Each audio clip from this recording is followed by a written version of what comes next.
Hello, everybody. It's Dr. Rick Wallace.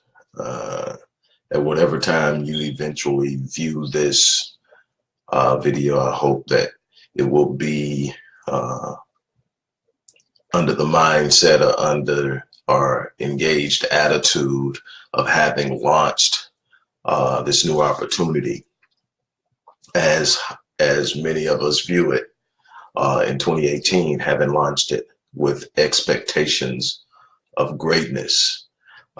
Keep in mind, we live in a culture, in a society in which speaking of greatness draws the ire of certain people. Have you ever noticed that?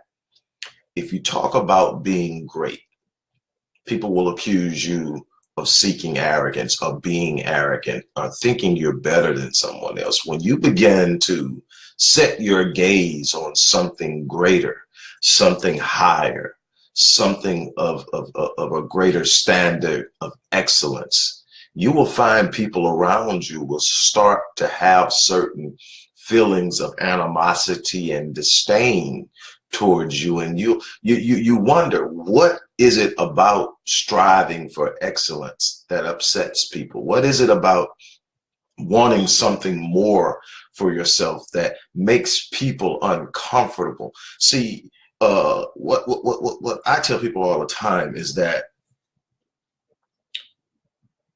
we look around us and we tend to judge ourselves by what we call average. And we have trained ourselves. Actually, we have been conditioned. Let's keep it real. See, sometimes you got to stop being, and I try not to be anyway, but you got to stop being politically correct. And so what we tend to do is avoid calling a spade if it's not going to come across as being compliant to the status quo. And I'm not a status quo cat. I'm not a status quo person. I could care less about the status quo. If I'm flowing in the status quo, I'm selling myself short, and I'm selling anyone that I'm engaging or fighting for or fighting with short. So let's challenge the status quo. But in the status quo, we're taught in school that average is acceptable. While there will be some kids who will attain a status of excellence, who will make the honor roll, who will make the dean's list. Now, don't get me wrong. I'm not saying that any of those things in and of themselves have absolute intrinsic value. I'm saying that anything you commit yourself to should be set in a standard of excellence. If I'm going to be engaged in academia, then I'm going to have a standard of excellence in what I achieve in academia. It's not what you put the value on as much as the standard you set on anything you have a passion in. And number one is, one thing you'll find out about me is I don't do anything that I'm not passionate about, because I understand that my time is capital. It's a part of the commodities that bring my value. And then if I don't manage my time wisely by investing my energy and effort into things that I'm not truly passionate about, I rob myself of that commodity and the capacity to really truly impact the areas that do matter to me. So I am constantly looking for ways to manage that capital. No, but hold on a second.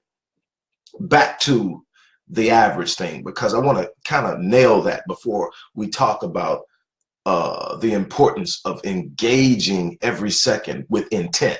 But see, what happens is we've been taught that average is okay, and a lot of us have gotten comfortable in meandering through the maze of mediocrity. And see, this isn't even about where you're at. It's about where you're going. And I can't get into that the way I really want to, because again, I want to respect time. But you know me, I'm going to bring something full circle, or I'm not going to sit down in front of you. So that's why you don't get what normally you get on social media from me. You get a lot of people who will tell me all the time, you need to shorten this. Your articles are too long. Your posts are too long. You need to, no, see, I'm not here to deliver snippets, because snippets leave too much room for interpretation.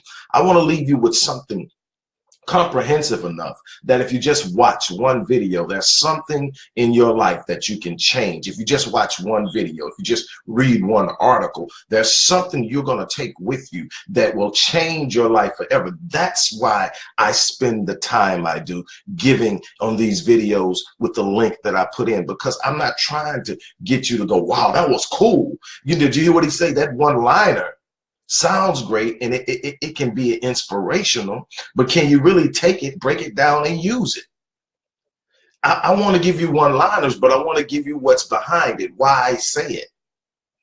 But the thing is, we got people who have been conditioned to meander through the maze of mediocrity. We live in a culture of dwarfed goals and colorless dreams. We live in a world where no one wants to become committed to anything that will stretch them because of the fear of failure. We live in a world where people have put aside their aspirations, their visions, their very destinies in order to simply be comfortable because average allows it. But here's the problem.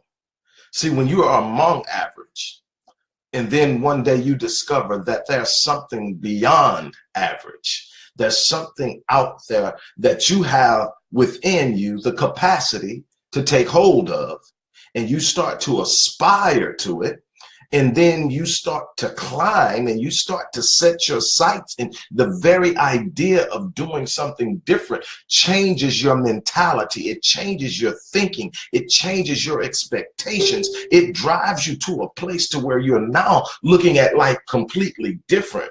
And now here's the problem, and why people will look at you and talk about you and say you think you're better than everybody else and think you're arrogant and misapply the term humility in order to try to reel you back in and make you stay where you're supposed to be. In other words, they're trying to check you back into that place. Here's why. See, in the world of average, you've got people who have accepted excuses that were manufactured for them for why they're average. You've got people who were molested as children, people who didn't have a father, people who didn't have a mother, people who were born in poverty, people who were labeled in labeled in elementary school as being oppositional, suffering from oppositional defiant disorder, ADHD, or all of these other learning disabilities, being mildly mentally retarded, or whatever the current politically correct term for that is right now. But all of these different labels of you know, they were told by their mother that they would never amount to anything. They were told by the absence of their father that they weren't worthy. You got all these people with these manufactured excuses and exceptions of why they can never be great, why they can never excel, why they can never be extraordinary, why they will never achieve the phenomenal. And they're sitting there in this mix of excuses and exceptions, and they've taught themselves to whine without action, complain without action, and they've caught up in that. But guess what happens? When somebody in the pot, the barrel, the bucket, whatever you want to call it, when they decide, you know what, there's something about me that I've discovered, I have the capacity to get out of here. The moment that you set your mind to climb out, you now convict the average people of their mediocrity. See, before, average was acceptable, but once somebody who has the same problem, who came from the same situation, who went through the same struggles, who has the same heartache, decides, I'm not going to wallow in my misery anymore, I'm going to climb up out of this, and I'm going to be everything that I could possibly be. Now they've convicted everybody that they're leaving behind that what you're wallowing in is actually excuses. But nobody wants their comfort shaken up. It's easier for me to tear you down than to follow you out. It's easier for me to attack you and remind you of where you come from, remind you of what you've done, remind you of where you're at, than it is to say, you know what, if you're going, I'm going to. We have been trained to seek comfort over character, comfort over elevation, comfort over empowerment, comfort over exceptional and phenomenal. And we will demand that everybody else falls into that category.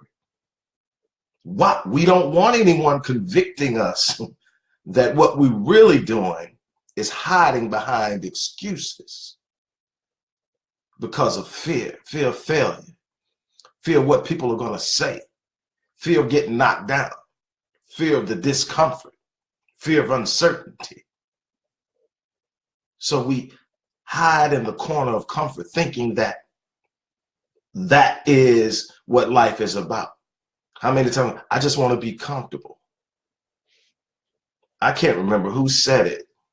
Les Brown said when he started out, he wanted to take care of his mom, and he just wanted to be comfortable. He said, but it wasn't long before he realized that the only place of true comfort was true autonomy, true wealth, true prosperity. Why? Because anything he came against, he would have the capacity mentally, emotionally, psychologically, socially, financially, and politically to engage it and change it. Now, every last one of us has that capacity, but if you never go after it, if you never seek it, if you never desire to be in control and take the reins of your life, you will always find yourself at the mercy of someone else. There's no such thing as comfort in the scope of mediocrity and average. If you have not taken the reins of your life, if you have not taken accountability for who you are, where you are, and what you're going through. Yes, somebody did this to you. Yes, you went through that. No, your father wasn't there. Yes, you were treated like this as a child. But what are you going to do about it now? And this isn't me being insensitive, because see, I've been through a lot of what I just mentioned. I've been through it. So it's not me being insensitive. What it is me saying, look, you got a choice. You're either going to sit there and you're going to wallow in it. That's the difference. Everybody goes through struggles and heartaches. Some of us more than others, but everybody has moments in their life that are rough, that are hard. Everybody loses a loved one. Everybody has setbacks. Everybody has things they're striving for and they get knocked down. I don't care who you are or what's going on. Here's the difference. Some people understand that life isn't happening to them, it's responding to them. So when they get knocked down, they get back up and they send life a message. Not me. I'm not going to lay down. I'm not going to quit. I'm not going to turn around. I'm not going to give up. I'm not going to surrender. I'm not going to retreat. If you knock me down, I'm going to get back up again. If you knock me down, I'm going to get back up again. Let's take a real quick digression. One of the all-time grossing movies, you wouldn't believe it. When you think about movies that gross, you wouldn't think. Rocky. Why was Rocky such a popular movie? Because it's what we naturally want to see in life. The underdog get knocked down and get back up. And it was kind of funny, the story behind that. Sylvester Stallone told the story behind that. He literally was watching a fight with Muhammad Ali fighting some journeyman. I can't think of the guy's name to save my life, but he was fighting this guy, and Muhammad Ali was just beating the crap out this guy. He just kept coming. He just kept coming. He just kept coming. And he wrote this story, but what most people don't realize is what he went through to get that movie on. He lost everything. He lost everything. He lost everything. He even sold his dog. But he had this vision. He just had this dream. He would not give up. And then when he finally sold it, somebody wanted to buy it from him for $250,000. The story he wrote of Rocky, wanted to buy from him, and he told him, "All that's great, but I've got to star in the movie. I've got to be Rocky." They're like, "Dude, you're not an actor. You're a writer. No, you can't do it." And he just wouldn't give up. So here's a dude that's starving so much he sold his dog. And yet he wouldn't take the 250 because he had, it wasn't just his dream to write it, it was his dream to star in it. And so he wouldn't take it. And eventually they kept going back and forth, and he ended up taking $35,000 based on the fact that they wanted him to take a lot of the risk since he wanted to be in it. They weren't going to invest their money, but they would provide the environment, but he was going to take some of the risk. He took $35,000. And spent 20 of that, if I'm not mistaken, 15 of that, buying his dog back. And the rest is history. The dude is filthy rich now, and it's all that stems from that. But it started because people could relate. Everybody sees themselves as the underdog at some point. There's the giant that you have to slay. But the thing is, you don't have to live vicariously through some character on a movie screen. There are models around you of people who have gone through the same thing in real life. You know, I believe that I'm one. I believe I'm married to one, and I believe that I have been mentored by many, and I am currently mentoring many, all of which who have taken it upon themselves to not be average. But the thing is, you're wondering why you're getting that negative pushback, and it's because of that. Now, let's talk about capital. I think it's Les Brown that says, when you approach things casually, you become a casualty. And I see far too many people that don't understand the value of the commodity or capital known as time. You've got 86,400 seconds in a day. How you invest in each and every one of those seconds is going to determine the outcome of your life. It's going to determine your destiny. It's going to determine your future. You're saying, well, my God, man, 86,400 seconds in a day, I'm sleeping some of that. So how can sleep is an investment when you understand how things work. See, you get up and you have energy to go out and when you start in the morning, that's your clearest point. That's why you set your tone. That's why you start out and you get the things that are most valuable and most important and have the highest priority out of the way early in the day. Why? Because as time moves on, your intellectual energy, your physical energy, your clarity of thought diminishes. And now that's where a well-placed power nap comes in. If you take a nap to rejuvenate and revitalize your energy and your mental clarity, and now you're performing like you just woke up in the morning at 3 o'clock in the afternoon, that 15-minute nap, that 20-minute nap was an investment in time. Those seconds used were worth what you put into them, and they produced something. This is the thing I want you to get away from, the idea that you have casual time. Again, like Les Brown says, the more you engage life from a place of casual thought, casual engagement, casual expectation, the more you will become a casualty. See, there's this thing in this world, there's this dynamic. You're either engaging your life and having the reins of your life, having and operating and using your personal sovereignty to determine your outcome, or someone's doing it for you. You can call it life, you can call it your boss, you can call it the man, you can call it whatever you want to. But if you don't take control of your personal sovereignty, manage your time, invest in your time, invest in yourself. Read. That's why we're going through the read and run challenge right now. You should be reading and participating in some type of physical activity every day. I don't care if it's nothing but some leg lifts and some push-ups, but you need to do something that engages your body every day. And you need to read a minimum of 15 to 20 minutes. Try to make it 45 minutes a day that you need to be reading something uplifting, something empowering, something informative. I'm not talking about love novels and all that other stuff we get lost in and then come back to reality, and because we can't make connections, actually be more depressed. You literally go to your book for your dopamine. Most of you go to your phones and your tablets and your computers, your laptops for your dopamine fix. And those devices are literally designed to give you dopamine charges, the likes, the shares, all that stuff is dopamine releases that make you draw to that thing. And if you're not using that thing for which it's capable of being used, then you actually diminish. Jim Quick says that when you wake up in the morning and the first thing you do is grab your phone, you're selling your sovereignty. What does he mean by that?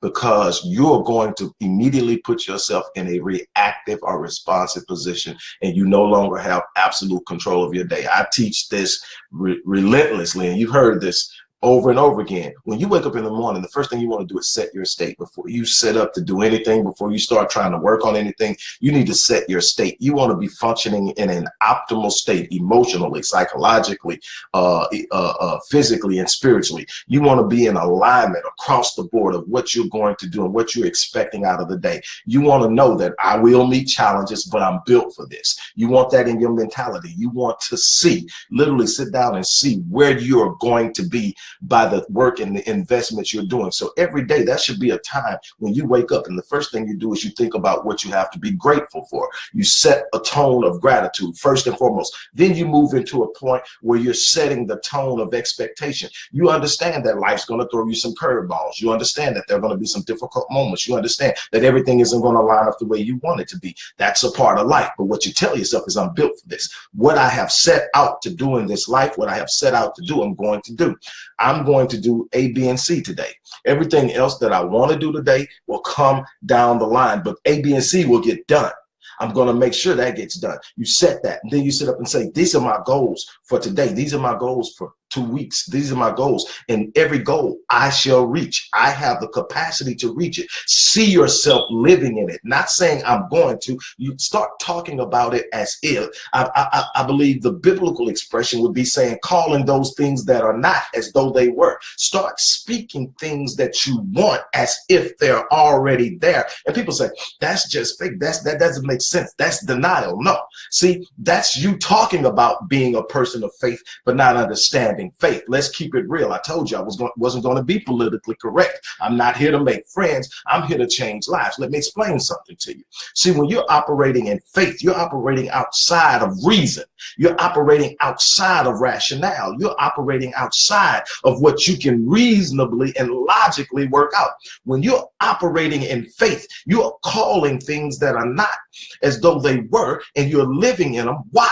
Because we know for a fact now that the human brain and the subconscious mind and the non-conscious brain does not have the capacity to determine the difference between past, present, or future. It sees everything in the present. So when you start living in it, even though you consciously know it's in the future, your subconscious brain knows it's in the present, sees it as in the present. And why is that important? Because your non-conscious brain controls 96 to 98% of your behavior. Your conscious thoughts don't control your behavior. How many things do you do without thinking? How many times have you left somewhere and arrived at home and can't remember the last 20 miles you drove? I can go on and on and on to tell you things that you do without ever even thinking. That's your non-conscious brain working with your subconscious mind to produce 96 to 98% of your reality. Look, your non-conscious brain is the most powerful supercomputer on this planet. It has the capacity to process 400 billion bits of information per second, in comparison to your conscious mind or your your conscious brain, which can only process 2,000 bits. So when you function properly, you use your conscious brain or your conscious mind to tell your non-conscious and subconscious what's important, what you want. When you set the goals with your conscious brain or your conscious mind, your non-conscious brain is what actually carries it out because it has the control. But you train it by what you're doing. That's why I can't remember the book, but it says that your brain is like a supercomputer and your self-talk is the program it will run. Jim Quick says that your mind is always eavesdropping on your self-talk. What are you saying about yourself that's either moving you towards what you say you want or moving you away from it? Because what you talk about the most, the things you say about yourself, your conscious, remember, your conscious mind, your conscious brain can only process 2,000 bits of information per second, whereas in the non-conscious part of your existence can process 400 billion bits of information per second. And let me explain to you the gravity of that. Your conscious mind has a memory of about 20 seconds. It's short term, extremely short term. Your non-conscious brain doesn't forget anything.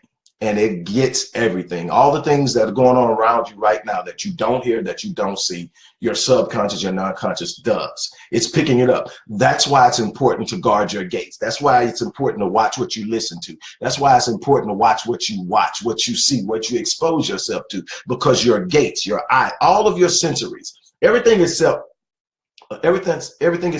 smell is wired through a nerve, a bundle of neural connections called the RAS, the reticular activating system, that serves as a filter from the conscious to the non-conscious or the subconscious. And it tells what's important, what you focus on most, what you set is going to do that. But your brain is picking it up all. That non-conscious brain, it sees it and picks it up all, and it never forgets. It's there. It's locked into these neural receptors that hold that memory. Now, you have people who are very good at finding memories in their in finding those neural connections, or those neural receptors, and those connections that are all through the mind that house these memories, because it's these memories that set the beliefs. The memories you have, every belief you have is nothing but a memory associated with an event and the interpretation of that event. That's all a belief is. If you believe that dogs are dangerous, I guarantee you can go back to some event in time in history and say there was an encounter with a dog that you interpreted as the dog being dangerous, and you stored that memory and you never challenged that memory. You just have a issue where you become anxious around dogs, fearful of dogs. You don't want no dog near you, and that's what you hold. If you ever want to really deal with that, so if nothing else, you may not ever want a dog as a pet, but you may want to stop feeling anxious every time you see one. You got to go back, revisit that memory, reinterpret it, establish a new neuroreceptor, a neurological receptor or a neurological connection that houses a new memory and a belief, and then feed that belief, always engaging, consistently engaging that new belief. Talk about it every chance you get. Think about it every chance you get. Write it down until you serve it. And every time that old memory tries to pop up, immediately arrest it, stop it, starve it. It will literally die if you starve it. What there used to be this belief, not that long ago, probably about 30 years on back, there used to be this belief that after about the age of 5, we've developed our personality, our neurological makeup has been locked in, all of the neurological wiring in the body has been set, you know, around age 5. So your personality, whether you're going to be outgoing, whether you're going to be assertive, whether you're going to be shy, whether you're going to be docile, whether you're going to be an introvert, extrovert, all that stuff was set at 5. And then all of a sudden we just start discovering something, that the brain has what's known as neuroplasticity. Neuroplasticity says that you can consistently, and you are consistently, creating new neural receptors and neurological pathways that link and connect all day long, and you control how you create them and connect them by how you engage your brain, what you tell your brain. Your self-talk is literally the program that will be run in that supercomputer called your brain. So these neurological receptors, if you want to change your behavior, you recreate neuroreceptors with new beliefs, with new ideas, with new focuses. All of these things become a part of that. What I'm trying to get you to understand is there's absolutely no limit to what you can do. It used, 30 years ago, they were saying that the average person, and you got different sides of this argument, but I'm telling you about what I've seen in people, not just from what I've studied as an expert in the area, but also what I've seen in people that I've counseled, seen in people I've observed, seen in my own performances. This is, it used to be said that 30, 40 years ago and on back, that we only use 10% of our brain capacity. And then it dropped down to like 4%, 2%, and 1%. Every time that they learn more about the brain, they find out what we are actually using is less and less than what we thought we were.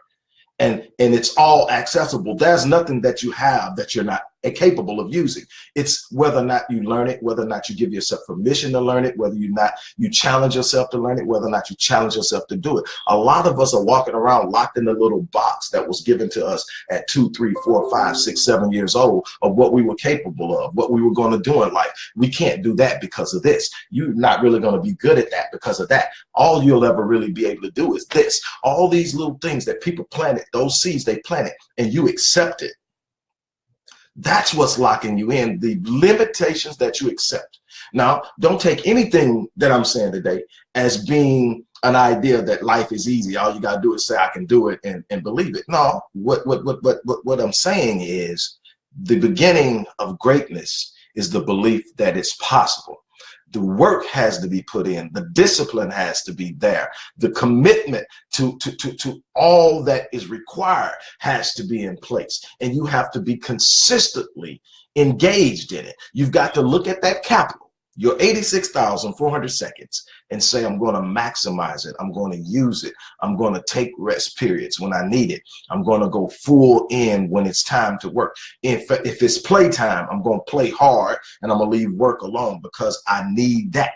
But when it's work time, I'm going to grind all the way through it because I need that. You're going to have a mindset that no matter what and where I am, I cannot stress this enough. Wow, this just popped into me. Stop allowing where you're at to become your reality. Once you identify with something, I'm poor, I'm struggling, I'm not good at, I can't. When you identify with that reality, that moment in time, you know, I listen to a lot of little things that, you know, people who are wealthy, or people who have these unbelievable marriages, or people who are unbelievable entrepreneurs, whatever they are excelling at in their life, I listen to them, and their self-talk is completely different. When I study people who have been successful financially, the one word I never hear, no matter what they're going through, is broke. And I've heard this from my mentor. I've heard this from a number of other people that I've sat down with. When we talk about where we're at, say for instance, if we are cash strapped, you may hear the word cash strapped. You may hear the word there's a cash flow problem. One word you will never hear is I'm broke. The meaning is completely different. Number one is you can be cash strapped and still functional. You can be cash strapped to have a cash flow problem and still get things done. When you start talking about how you're broke, you start giving up your sovereignty. It's something outside of yourself. And then you'll start identifying with it. See, when you say I have a cash flow problem, problems are meant to be solved.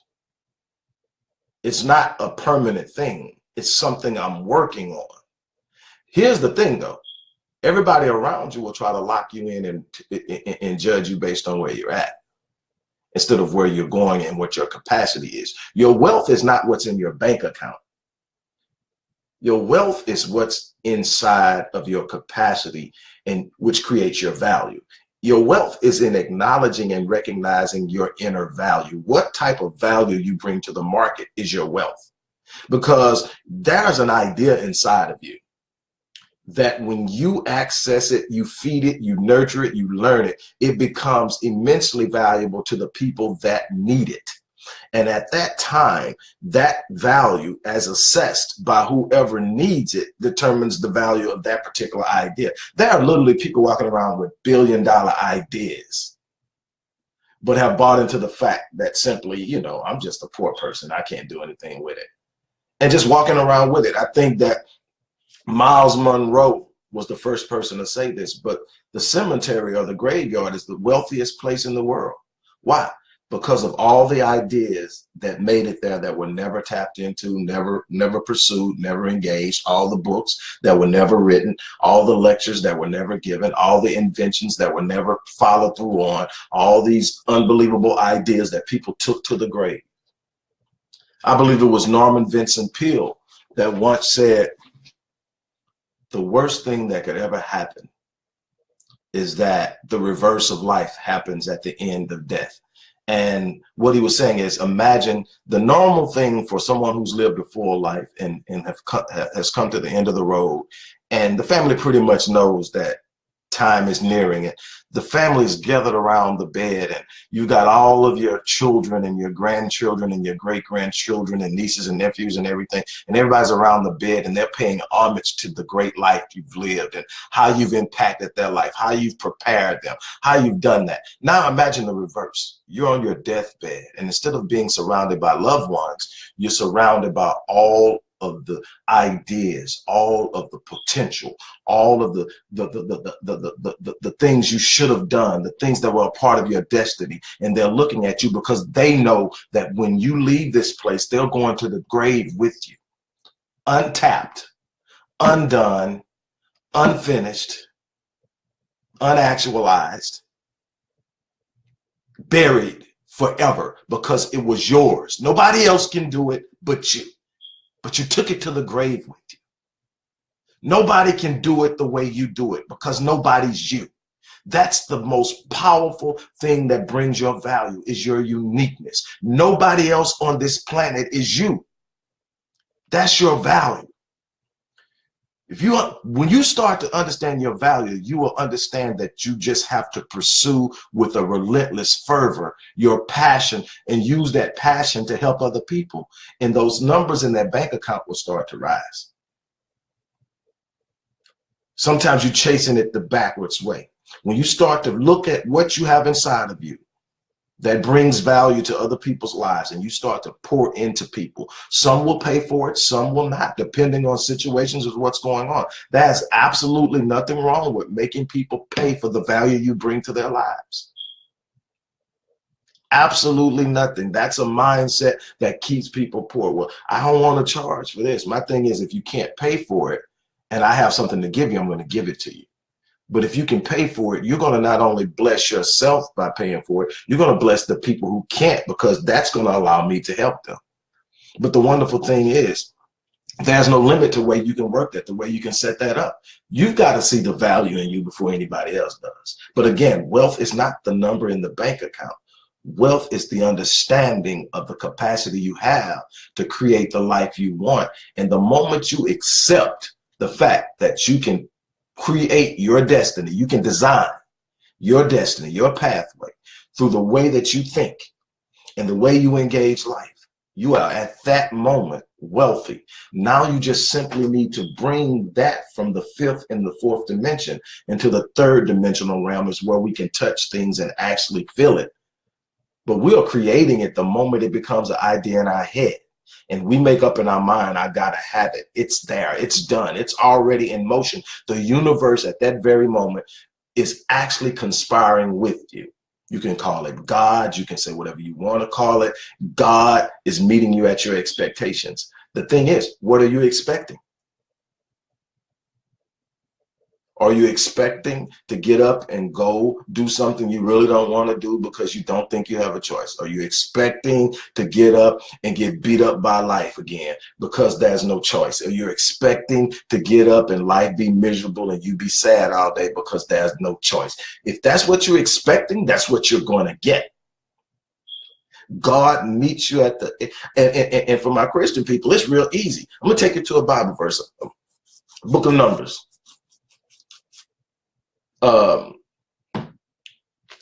God's talking to Moses. He's saying, hey, tell them to go over into Canaan. I've already given the title to the land. It belongs to him, right?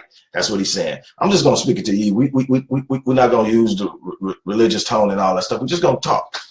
God says, tell them, go over and take possession of the land that I've given them the title to. Matter of fact, they had the title for over 430 years because I gave it to Abraham. So they've been owning this land that other people are squatting on. Now tell them they got to go over and take possession. It's theirs. You just got squatters on it. Go get the squatters on. So they say, okay, we're going to send over 12 spies. 2 of the spies, Caleb, Joshua, they come back, say, man, it's everything God told Abraham it was. It's off the chain. The other 10 come back, say the same thing. It's off the chain. They come back with these big old grapes. I mean, I ain't never seen grapes this big. They come back, all that. There's one problem, though. There's some giants over there. They are huge. We're like little bitty grasshoppers. They are huge. But God said that it was yours and that you could possess it. Now, this is where this faith thing comes in, right? Because God said you can do it, then God is the designer. God is the infinite intelligence, the infinite consciousness of the universe, the infinite power of the universe. Let's talk in terms that anybody can understand. And that's exactly what God is in everything, everything you touch, everything you see. His infinite consciousness is there. It holds it together. There's a reason why this universe operates in a way that has been held in place for billions of years, that allows life to form and function on this planet. If it were to venture one hundredth of a percent either direction, life would stop existing, but it's being held in order. So even when you think it's chaos, it's order. That's what you call infinite consciousness, infinite intelligence. Hey, but the infinite consciousness of the universe says it's yours. No, I'm not going over there. No, I ain't going over there. I ain't trying to mess with them giants. Y'all can have it. Joshua and Caleb, man, we can take it. They're not looking at the size of the giant. They're looking at the size of the power of the God that said they could have it. That's where we get our problems at. You get so fixed on the problem, you lose sight of your potential. So let's go back. This is what got me when I was studying that. I was sitting up, okay, look, he says go over there, but we about to have a problem. Why? It says that God told Moses, I hear their complaints against me. And when I went back and read it, you know, those who know me know my background. But anyway, I went back and I'm like, okay, I got to really, nowhere did they ever sit up and complain against God. But God took their lack of faith as a complaint against him. Because what you just said, when you decide that what God has asked you to do in your design, whatever it is, your design is indicative of your purpose. You have your purpose written in your DNA, what you should be doing. Your design is indicative of your purpose. Everything you see that has actually been designed, from a cup, I'm just looking around my house, from a cup to a humidor to whatever, has a purpose. You can look at the design long enough and figure out what the purpose is. You all have purposes. Your design is reflective of it. Your design is orchestrated in too intricate and too detailed not for it to have purpose. You have purpose, but check this out. You sit up and say, I can't. The infinite intelligence God of the universe sits up and says, you know what? I'm tired of them complaining. Because what you're saying is, I hear what you say, but I don't believe you. And how many of you are doing that right now? How many of you are sitting up and saying, I believe in you, but your actions and refusal to do it is saying, I really don't? See, it's one thing to tell God, your son, your daughter, your mother, your father, your husband, your brothers and sisters, I believe in you. But what follows that I believe in you? So you're talking with your actions more than you're talking with your words. Now, this is the crazy thing. I'm getting back to this expectations thing. God says, go back and tell them this then. As they have spoken in my hearing, so shall it be. Since you say you can't, you will never. And the story goes, they died in the wilderness, all but the two that said they could. So an entirely new generation had to be brought up to fulfill what the first generation wouldn't. Now, wherever your belief systems are at, as far as that goes, fine. But what I can do is I can take you through story after story after story through the course of history, and the story is the same. If you sit back and you expect it, you get it. If you don't go out after it, you won't have it, and you die with regrets. So at the end of the day, you got to examine yourself and look at yourself. Stop blaming everybody. Stop blaming your boss. Stop blaming your mother. Stop blaming that absentee father. Stop blaming poverty. Stop blaming the government. Stop blaming white supremacy. Stop blaming. Why? Because at the end of the day, you still have personal sovereignty. Nobody can take that from you. Not even God. God gave you free volition and personal sovereignty that he will absolutely not interrupt. Don't you think something of that unbelievable magnitude of power and intellect could actually come in and say, okay, since you won't do it, I'm gonna make you do it? but you've been given personal. It's going to be at the end of your life. It's going to be your decisions that determines your outcome. And ain't nothing nobody else is going to be responsible for. Your self-accountability, your personal accountability is going to be what determines what you become, what you've been, what you've able to experience, the impact you make on life. Something I tell people all the time, the first half of my life was about me. It was about me fulfilling whatever I thought I wanted to do and be me. But I tell people now, the second half of my life is about building a legacy that long outlives me. That a legacy that speaks of me years after I'm gone. And it calls me and it speaks to me and it challenges me daily. Does it mean I'm always where I need to be? No. Does it mean I make all the right decisions? No. Does it mean I'm perfect? Hell no. Does it mean that I'm always doing everything that I need to be? No. What I tell you is every time I have one of these moments where I come share with you, I get off and I get prepared, because I understand that when you put that type of energy out, there's another side of the force that moves against you. It's not something that I'm not teaching, that I'm not going to be challenged to do. Every time I step out to talk to you, I immediately put myself in a place of discomfort, because I know that the energy that's around, because see, everybody hearing it is not inspired by it. Some people are turned off by it and don't even know why they're turned off by it. But they're going to send negative energy. And one day I'll talk to you about this, but see, I've trained myself. When I started, when I was a baby in this thing, I would avoid negative energy. I would make sure that I stayed at high frequencies as much as possible, because I realized that negative energy functions at a low frequency and a low vibration, and that like energy attracts like energy. And so I would just constantly focus on keeping that high energy, that high frequency, that high focus, the right thoughts, the right that. And then I realized I'm human. There are these moments where I'm not really where I need to be thinking. And those are the times that those little negative moments come, where the negative energy finds me. And so while that worked good because it minimized the amount of negative energy that I had, I learned something crazy. I learned that at the very core, studying quantum physics, I learned at the very core, all energy is neutral.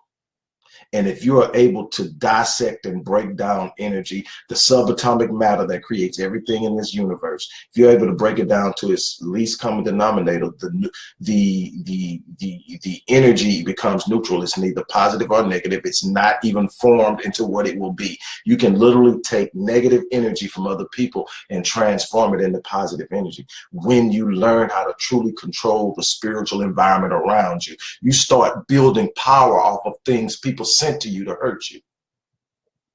What am I saying? You were created to do some unbelievable and extraordinary things, and you're sitting on it. You're allowing your circumstances to dictate to you what you're going to do. You're allowing the opinions of others to dictate what you're going to do. You're allowing the valuations and assessments of others to tell you what you're worth. Stop engaging life casually. Stop, because when you do, you open yourself up to allowing somebody else to control your destiny. When you become actively engaged, stepping out of casual engagement and actively engaging your life, you say, I'm taking the reins of my life. I'm assuming my personal sovereignty, and I'm taking full accountability of what's going on in my life. Now, there's some dangers associated with that. You're not human. It's going to be some times you make some jack dumb decisions. That means me too. So personal accountability doesn't give you that comfort of being able to blame somebody else. You got to take that one along with all the good stuff you're trying to create. But you learn from it. It's not a failure unless you don't take anything away from it. Build something for yourself that allows you to actualize and fulfill the potential of your design. That's what when you hear me say next level living and living life at the level of your design, that's what I'm talking about. 98% of the people on this planet are not living life at the level of their design. That's why you have 1% of the people doing and having all the stuff, and everybody else looking along in envy, and at the very most living vicariously through them, instead of understanding that the way the universe is designed is that it will not withhold anything of you that is good. It will not withhold anything from you that is good that you actively pursue in the right mind. It will not be withheld. Nothing. Now you got to go out and get it, though. That's another story. Nobody want to put in that work. But I hope that you start your your year off with a different mindset, a personal accountability, managing your time and understanding the value in your time, but also understanding the value in your thoughts. Not just because your thoughts are going to impact how you feel about yourself and what you're able to do and what you believe, but your thoughts also carry unbelievable ideas that people need. There are so many problems out here that need solutions. And you are the bearer of at least one major solution to a world problem. You, everybody watching this, whenever you watch it, you have a solution that the world is waiting on. You were designed and placed here to make an impact. It's time to be driven by that purpose. You guys have an unbelievable year. Have an awesome and unbelievable year. Now, there are things you're not going to be able to control that's going to come at you during the year. You've got to wake up every morning and set your state and remind yourself of who you are.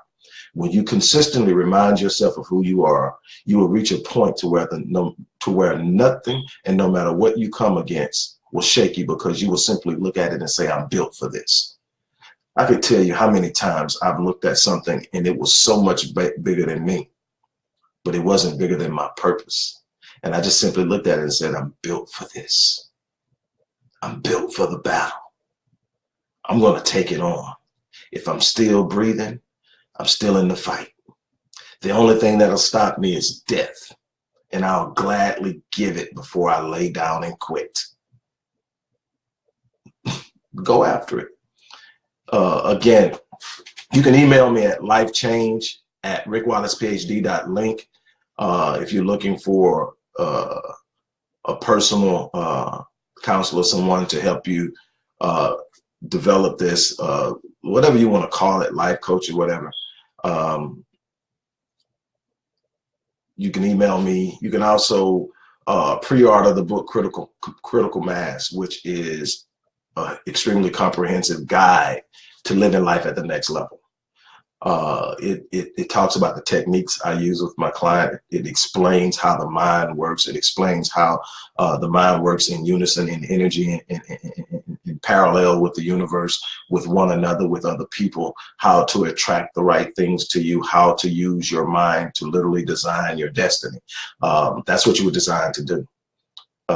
There's so much that you're not being taught while being bombarded with rhetoric. Religious rhetoric. You're not being taught how to access power and function in power. There are all these scriptures that talk about everything from the scriptures where David said, God said you are God's. He created you in his image.